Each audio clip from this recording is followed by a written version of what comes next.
नमस्कार सर, आपला पहिल्यांदा परिचय द्या. नमस्कार, मी नौशाद तय्यब शिकलकर, राहणार नेवरे, तालुका माळशिरस, जिल्हा सोलापूर. गाय पालनाची सुरुवात साधारणतः आपण किती वर्षापूर्वी केली? गाय पालनाची सुरुवात 10 वर्षापूर्वी आपण केलेली. 2 गायीपासून आपण वाढवत बांधायला जागा नव्हती. गावात घर छोटंसं, जागा 1 गुंठा फक्त, आम्हाला 3 जण आम्ही भाऊ. त्यामुळं तिथं आपल्याला जास्त जागा नसल्यामुळं वाढवत आपण 2-4 गायी करत परत पाहुण्याच्या तिथं 4 वर्ष गायी आपल्या बांधल्या. माझ्या आत्याच्या तिथं तर जागा नाही, गाय पाळायचा नाद तर आपल्याला सांभाळायचा, त्यातून उत्पन्न भेटायला लागलं बरं म्हणून आपण पाहुण्याच्या तिथं 4 वर्ष गायी बांधल्या. त्यानंतर इथं 10 गुंठे जागा मी खरेदी केली 7 लाख रुपयाला मागच्या 4 वर्षापूर्वी. त्यानंतर मुक्त गोठा बांधला 4-5 लाखाचा त्या गायीच्याच उत्पन्नावर. काय जागा घेते वेळेस गायी काय विकल्या 2-4, परत अजून वाढवल्या. कालवडी सगळ्या संगोपन करून ब्रीडवरती काम करून चांगल्या पद्धतीच्या गायी सगळ्या आता गोठ्यामध्ये तयार आहेत. प्रत्येक ब्रीडच्या, प्रत्येक रेकॉर्डच्या अशा कालवडी तयार केलेल्या आहेत. एका टायमाला साधारणतः 18-19 लिटर आपली प्रत्येक गाय ही 15 लिटर प्लस एका टायमाला दूध देणारी आहे. 30 लिटरपासून 40 लिटरपर्यंत दूध देणाऱ्या गायी सगळ्या आपल्या गोठ्यामध्ये तयार केलेल्या आहेत. आपल्याला 1 गुंठ शेती नव्हती. मुरघास बनवणे 70-80 टन 100 टनापर्यंत, चाऱ्याला पर्याय म्हणून परत हिरवा चारा गाडीवरती रोज 2 वजे आणणे, हे असं करून आम्ही नवरा बायको एवढे 17-18 गायींचं बघतो. 2 लाखापर्यंत महिन्याला पगार आपल्याला त्यातून भेटते. खर्च वजा जाऊन काय 50-60 हजार रुपये निव्वळ नफ्याचा आपल्याला जर महिन्याला राहतात. आणि वर्षाकाठी 2-3 कालवडी विकल्या तर आपल्याला साधारणतः आपल्या गोठ्यातली 1.5 लाखाच्या आतून कालवडी जात नाही. रेकॉर्ड असल्यामुळे 1.5 लाखाच्या पुढूनच सगळ्या कालवडी जातात. त्यामुळे 2 कालवडी जरी विकाय भेटल्या तरी आपल्याला 3 लाख रुपये ते 1 वर्षाकाठी भेटून जातात. खताचे 1 लाख रुपये आपल्याला भेटतात का तर आपल्याला शेती नसल्यामुळे विकतोच पूर्ण खत आपण. अशा पद्धतीनं आपण सर्व गायी तयार केल्यात.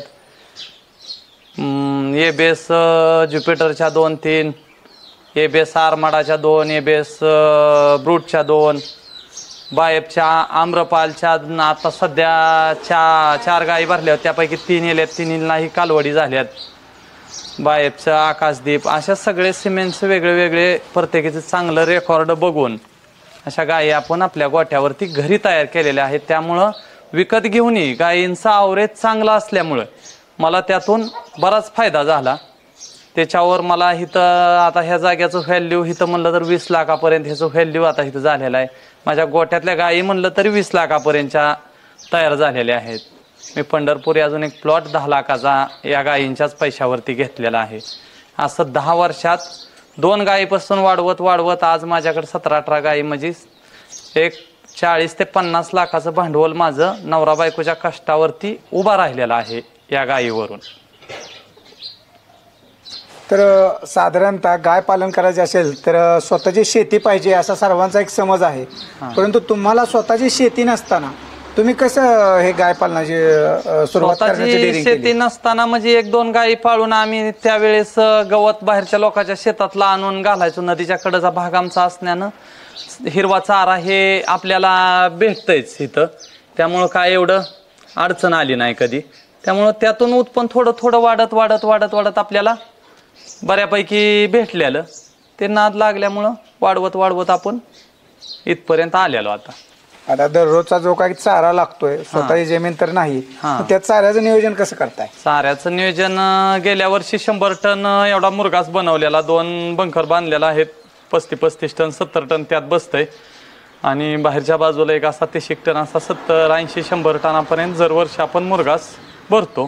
त्यामुळं चाऱ्याचं काय एवढं लय अडचण येत नाही आणि विकत चारा घेतो. आणि त्यांना दूध कंटिन्यू चालू असल्यामुळं विकत स्वस्त असो किंवा महाग असो घेऊन घालायला काय आपल्याला हरकत नाही. त्यामुळं घरची शेती असेल तरच गाय व्यवसाय करावा, नाहीतर नाही असा काय विषय नाही. का तर ही माझं चालूला गावात सगळ्यांनी आदर्श घेऊन पहिला गोठा माझा, तिथून पुढं आता गावात जवळजवळ 20 गोठे तयार झालेले आहेत. ही शेती नसताना जर हा मुलगा इतकं करून दाखवत असेल तर तुम्ही काय करता, हे सगळ्यांनी आदर्श घेऊन प्रत्येकाने गोठे तयार केले, आपल्याला शेती आहे, आपण करू शकतो, हे एवढं पगार जर मिळवत असेल तर तुम्ही घरी बसून मग आपली तर शेती आहे. असे जवळजवळ गावात आज 20 गोठे हे तयार झालेले आहेत आपल्या. आता मग 100 टनासाठी तुमचं मुरघासाव किती रुपये खर्च होता? मुरघासाला आपल्या साधारणतः वैरण विकत घेऊन करण्यात 3 लाखापर्यंत खर्च होतो त्याला.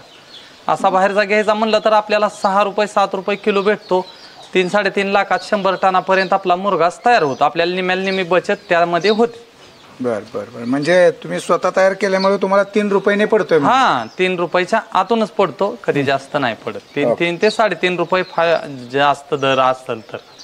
साधारणतः प्रत्येक गायला किती मुरघास दररोज टाकताय? मुरघास 3 वैरणी म्हणजे हिरवा चारा, मका आणि मुरघास हे असं सगळं मिळून देण्यामुळं मुरघास साधारणतः एका गायला 10 किलो मुरघास आपण देतो. आता दररोज बी तुम्ही काहीतरी हिरवा चारा घेताय, मग तो कसा कोणता मिळतो? तो साधारणतः 1100-1200 रुपयाच्या दरम्यान ते 1500पर्यंत लय हायेस्ट चांगलं एकदम क्वालिटीचा असेल तर भेटून जातो इकडे. ती प्रत्येक 12 महिने उपलब्ध असतो? हा, 12 महिने नदीची कडा असल्यामुळं चारा हे भेटतोच. नाही भेटलं तर बाहेरून इकडून तिकडून ट्रॅक्टर जोडीदाराच्या ह्याच्या त्याच्या भाडं देऊन आम्ही आणतो. 2-3 ग्रुप तयार केलेला आहे गोटेवाल्यांचा, त्यातून आम्ही घेऊन येतो बाहेरून पण चारा. आता गाय पालन हा व्यवसाय तुम्ही केलेला आहे, तर तुम्ही आता या गाय पालन व्यवसायात समाधानी आहात का?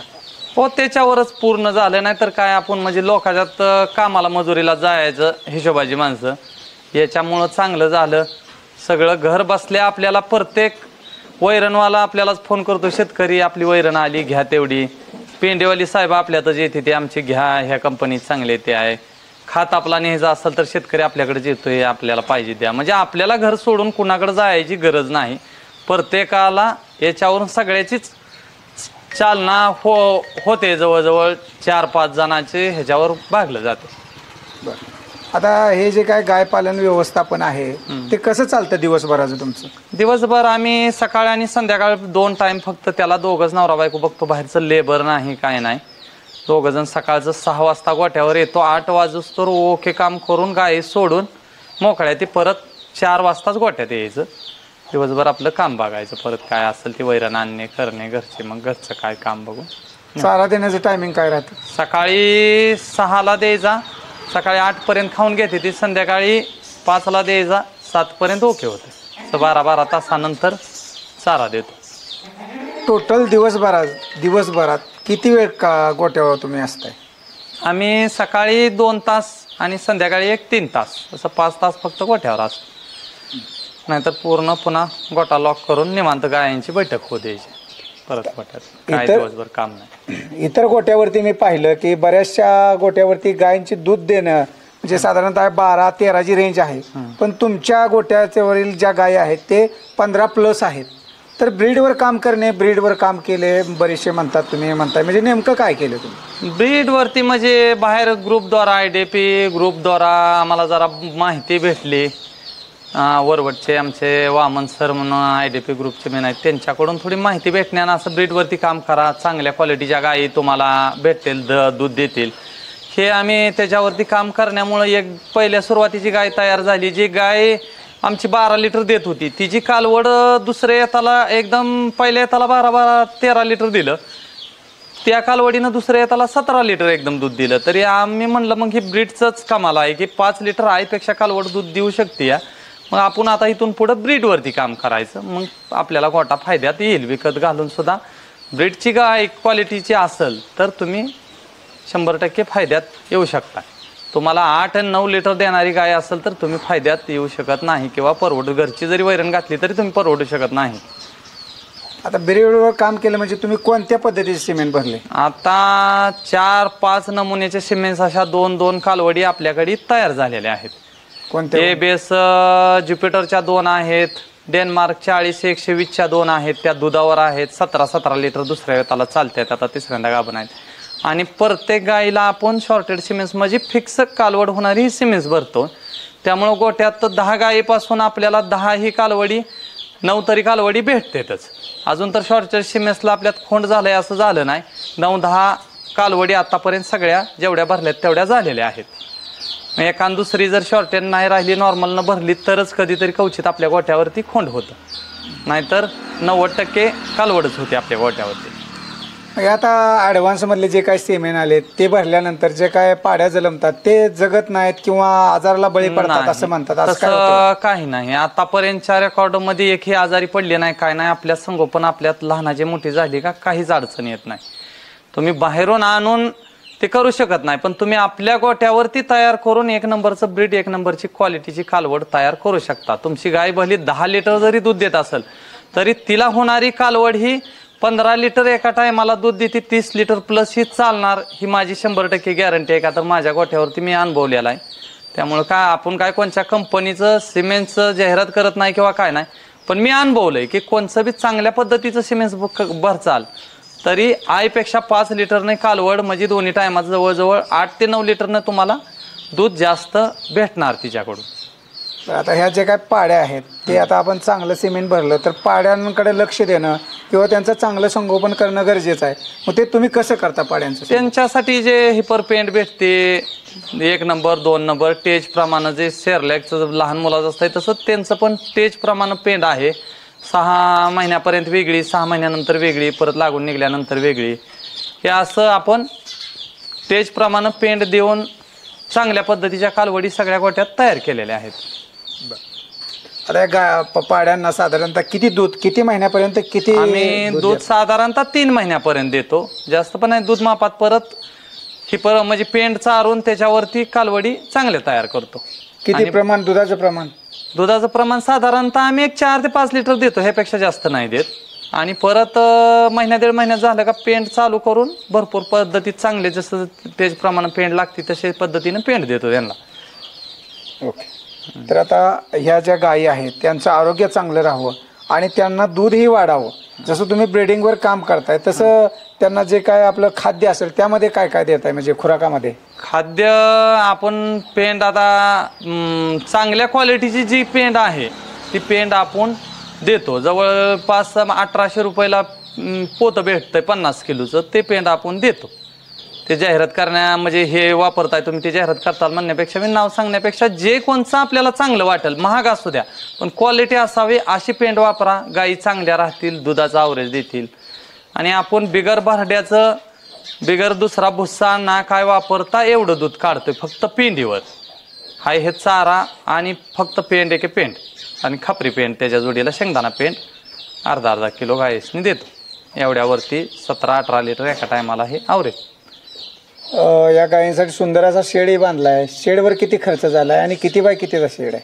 शेडवरती आपला मुक्त गोठा शेड टोटली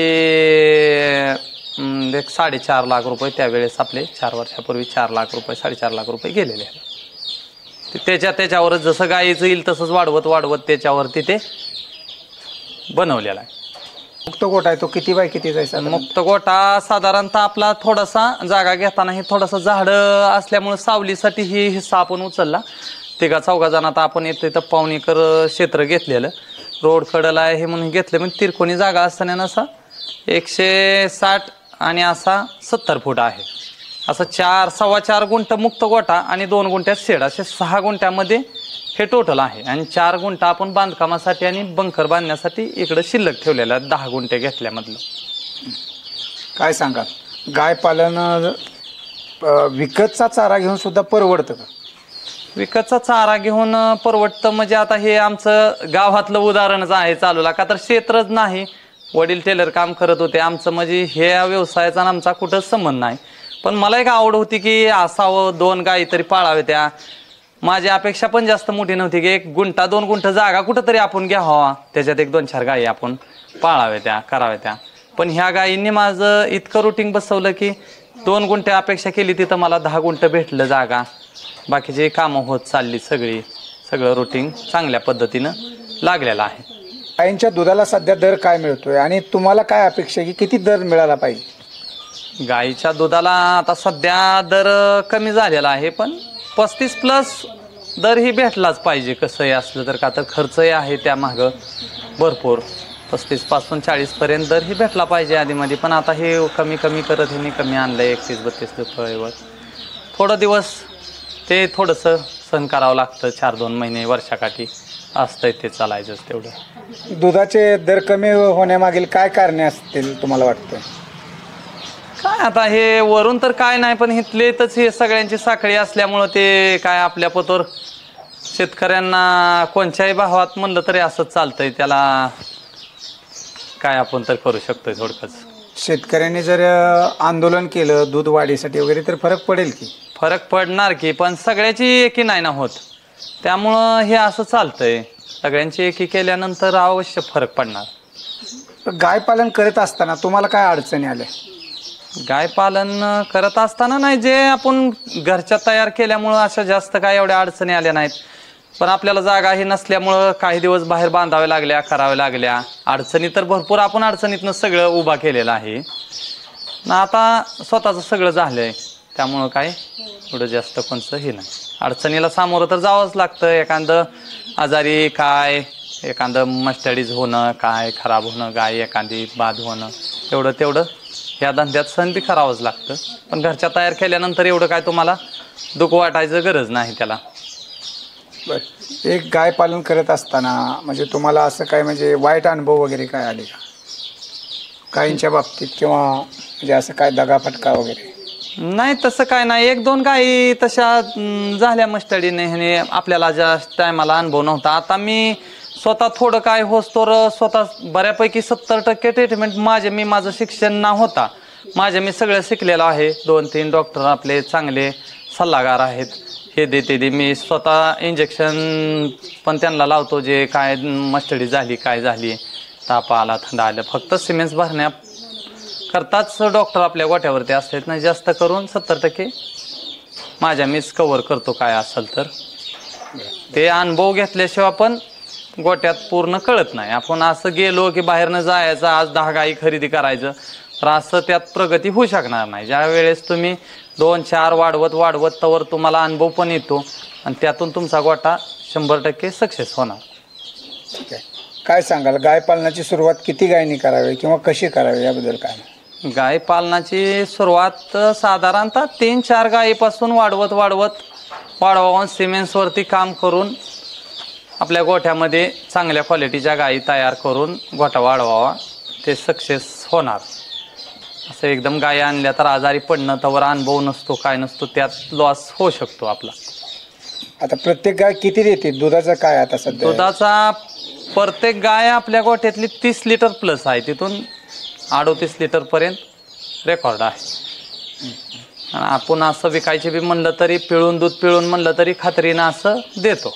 किमती आता मागच्या महिन्यात विकली तर जवळच आपल्या, तर 2 लाख रुपयाला 35 लिटर आपण गॅरंटी देऊन गाय दिली. त्याच्या आधी एक 7वा महिना लागलेली 1,51,000ला. त्याच्या आधी NDDBची कालवड होती, ती पण दिलेली. असे म्हणजे जे रेकॉर्ड आहे सगळे ठेवून ही भरलं, ह्याला सिमेंट्स, ही कालवड ह्या सिमेंटची आहे, या पद्धतीनं देतो. आणि एखाद्याला दूध पिळूनच न्यायचं म्हणलं तरी पण आपल्या म्हणजे विकायचे असेल तर ते खात्रीशीरच देतो, ज्याला काय द्यायचं असेल तर. तर आतापर्यंतच्या गाय पालनाच्या प्रवासात तुम्ही असं म्हणजे मोठे काय कामं केलेत का या गायींच्या दुधाच्या पैशावर वगैरे? आता दुधाच्या पैशावरती इथे जागा झाला, सुरुवातीला 7-8 लाखाचा जागा घेतला, शेड बांधलं 4-5 लाखाचं, आता पंढरपुरी प्लॉटिंग एक घेतलं 10 लाखाचं. असे कामं होत गेले. ह्याच्यावरती भांडवल वाढलं. 2 गायीवरनं आज गोट्यामध्ये 17-18 गायी तयार झाल्या. म्हणजे भांडवल झालंच बऱ्यापैकी. 10 वर्षात आपल्याला 40-50 लाखाचं भांडवल उभा झालं, शेती नसताना काय नसताना, दोघा नवरा बायकोच्या कष्टावर फक्त. पालन करत असताना दुधाचे दर कमी झाले, वाढले. दुधाचे दर कमी झाले की शेतकऱ्यांना तोटा होतो, मग शेतकरी नाराज होतो, गाई लगेच शेड बंद करतो आणि पुन्हा दर वाढले की पुन्हा गाय घ्यायला पळतो. तर याच्याबद्दल काय सांगा? तसं ना करता शेतकऱ्यांनी थोडासा धीर धरून काम केलं पाहिजे. आम्ही कितीही दर जरी कमी झाला तरी गायींना खाद्य ना कमी करताना त्याच्याकडं कमतरतापणाचं लक्ष ना देता असं कधीच होत नाही आमच्याकडून. चांगल्या पद्धतीने लक्ष देऊनच गायी आम्ही सांभाळतो. 2 महिने 4 महिने कोरोना काळात पण 2 वर्ष पडीक होती, तरी पण आम्ही त्यातून गायी एक बी विकली नाही. 1-2 गायी विकून मुरगाच भरला, पण बाकीच्या गायी चांगल्याच सांभाळल्या. आणि कोरोना संपल्यानंतर चांगल्या पद्धतीनं दूध व्यवसायाला दर भेटला आणि त्यात आम्हाला बऱ्यापैकी फायदा झाला.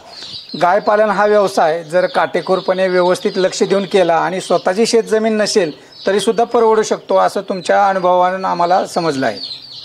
हो सर. तर ज्या काही शेतकऱ्यांना स्वतःची जमीन नाही, चारा नाही, अशा शेतकऱ्यांसाठी काय संदेश राहिला? तुम्ही जिद्दीने आणि चिकाटीने केलं तर ह्याला काहीच लागत नाही. काय तर जागा नसताना जर मी करून जागा घेऊन एवढ्यापर्यंत जात असेल तर मला मग वाटत नाही की कुणाला असा जागा बांधायपुरता गाई जागा नाही असा कोण असेल एवढा ज्यांना गाईचा नाद असेल. बांधायपुरता जर जागा असेल तर तुम्ही चांगल्या पद्धतीनं गोटा सक्सेस करू शकता. ठीक आहे. तर काय सांगाल शेतकऱ्यांना या गाय पालनामधून चांगले उत्पन्न मिळण्यासाठी कोणत्या गोष्टींचं काटेकोरपणे पालन केले पाहिजे? यातून आपल्याला सिमेंट्सवरती काम करून चांगल्या क्वालिटीच्या गायी तयार करणं महत्त्वाचं आहे आपल्या गोट्यामध्ये, बाहेरच्या ना आणता. आणि त्यातून तुम्हाला 100% फायदा होणार. चांगल्या पद्धतीच्या गायी दूध देणार त्या आणि त्यातून तुम्हाला नफा हे भेटणारच. ठीक आहे सर. जाता जाता आता सांगा की तुम्हाला या गायींपासून महिन्याकाठी निव्वळ नफा किती राहतो?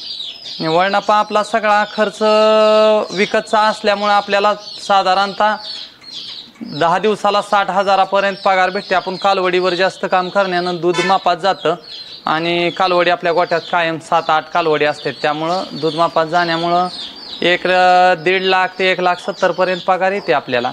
खर्च 1,10,000 पर्यंत होतो आपला महिन्याला. साधारणतः 40-50 हजार रुपये निव्वळ नफ्याच्या राहायला काहीच हरकत नाही. 40,000 तर धरून ठेव. 40,000 रुपये तर तुम्हाला. आणि गाई वगैरे पाड्या विकलेले आणि पाड्या वर्षाकाठी 1-2 पाड्या आपल्या गेल्या तरी 3 लाख रुपये ते आपल्याला वर्षाकाठी भेटून जातात. म्हणजे एक 60-70 हजार रुपये महिन्याकाठी तुम्हाला निव्वळ नफ्याचे आपल्याला राहू शकतात. काही अडचण नाही. जर गायपालन नसतं तर काय परिस्थिती असते? गायपालन जर नसतं तर काय, शाळा थोडी झालेली आहे, माझी 6वी झालेली आहे. फक्त काय लोकांच्यात मजुरी करण्या 300-400 रुपये हजेरीनं रोजानं जावं लागलं असतं. हे केल्यामुळं निवांत 2-2 तास सकाळ संध्याकाळ अपदून आपलं निवांत दिवसभर असतोय. पगार चांगल्या पद्धतीनं आपल्याला भेटते. म्हणजेच काय तर तुम्हाला या गाय पालनाने अगदी एक चांगले दिवस आणलेत आणि एक चांगल्या म्हणजे नोकरीदाराला लाजवेल एवढं पगार भेटतोय आपल्याला. ठीक आहे.